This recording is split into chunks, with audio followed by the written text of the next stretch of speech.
Hi guys, welcome to SP cuts YouTube channel. இன்னைக்கு நாங்கள் ஒரு எபிசோட்ல ஒரு மிகப்பெரிய சர்ச்சையை விவாதிக்க போறோம். பாலியல் புகார், 7 முறை கருக்கலைப்பு, நீதிமன்ற விசாரணை மற்றும் சீமானின் பதில். என்ன நடந்தது? யாருடைய தரப்பு? இந்த விவகாரத்தில் நீதியா இல்ல அதிகாரமா இல்ல அனைத்தும் இந்த வீடியோல பேச. முழுமையான விவரங்களை உங்களுக்கு வழங்க நாங்க தயாரா இருக்கோம். மறக்காம இந்த எஸ்பி கட்ஸ் யூடியூப் சேனலை சப்ஸ்கிரைப் பண்ண மறக்காதீங்க. வாங்க வீடியோக்குள்ள ஃபர்ஸ்ட் இன்ஃபர்மேஷன். எதையும் தவற விடாம முதல் முறையாக இந்த விவகாரம் எப்படி தொடங்கிச்சு பார்க்கலாம். இது முழுமையாக புரிந்து கொள்ள நாம் முதலில் விஜயலட்சுமி யார், சீமான் யார் என்ற அடிப்படையில் இந்த விஷயத்துல தொடங்கலாம். நடிகை விஜயலட்சுமி தமிழ் சினிமாவில் ஒரு முக்கியமான நடிகை. அவரது வாழ்க்கை ஏற்பட்ட பல சிக்கல் இந்த வழக்குடன் நினைக்க பார்க்க வேண்டிய நிலை ஏற்பட்டிருக்கு. இருப்பினும் சீமான் மற்றும் ஒரு அரசியல் தலைவராக மட்டுமல்ல, திரையுலகத்திலும் ஒரு எழுத்தாளர், ஒரு டிரெக்டர், எல்லாருக்கும் தெரிஞ்ச ஒரு விஷயம். அவரது அரசியல் நோக்கங்கள் மற்றும் மக்களிடையே அவர் கொண்ட செல்வாக்கு இந்த வாழ்க்கையை மேலும் சிக்கலாக்கி. நாம் தமிழர் கட்சி தலைமை ஒருங்கிணைப்பாளர் சீமான் மீது நடிகை விஜயலட்சுமி கடந்த 2011ஆம் ஆண்டு பாலியல் புகார் ஒன்று அளிச்சிருக்காங்க. அவர் கூறியதுபடி சீமான் திருமண வாக்குறுதி அளிச்சு பின்னர்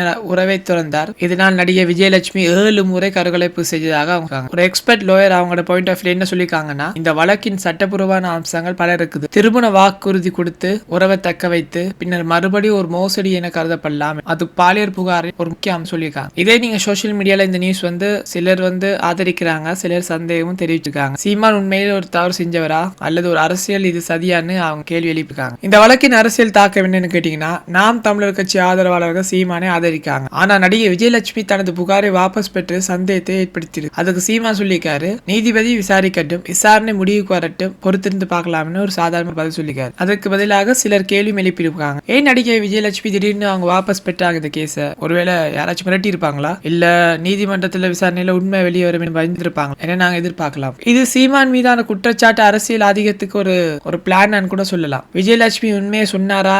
ஏன் ஒரு பெண்மணிக்கு 7 முறை கருக்கலைப்பு நடந்தது என்று, ஏன் இப்படி நடந்திருக்கு என்று யாரும் கேள்வி எழுப்பிங்களா? இந்த வழக்கு உண்மையா இருந்தா நீதிமன்றம் எந்த முடிவுக்கு வந்திருக்கு? இந்த வழக்கின் எதிர்காலம் என்ன? நீதிமன்ற விசாரணை எந்த திசையில செல்லும்? வழக்கின் போக்கு எப்படி இருக்க போகுது? மேலும் பல கேள்வி எழுகின்றன. இந்த விவகாரம் இன்னும் தொடருது. நீதிமன்ற விசாரணை முடிந்த பிறகே உண்மை வெளிவரும் சொல்லியிருக்காங்க. நீங்க என்ன நினைக்கிறீங்க guys? உங்கள் கருத்துக்களை கமெண்ட் செக்ஷன்ல சொல்ல மறக்காதீங்க. இந்த மாதிரி உண்மை செய்திகள், சர்ச்சைகள் மற்றும் விவாதங்களை விரும்பினா எஸ்பி கட்ஸ் யூடியூப் சேனலை சப்ஸ்கிரைப் பண்ண மறக்காதீங்க. இந்த வீடியோ பிடிச்சிருந்தா லைக் பண்ணுங்க, ஷேர் பண்ணுங்க, மறக்காம பெல் ஐக்கனை கிளிக் பண்ண மறக்காதீங்க. அடுத்த வீடியோவில் சந்திக்கும் வரை உங்களிடமிருந்து விடைபெறுவது உங்கள் பிரசாந்த்.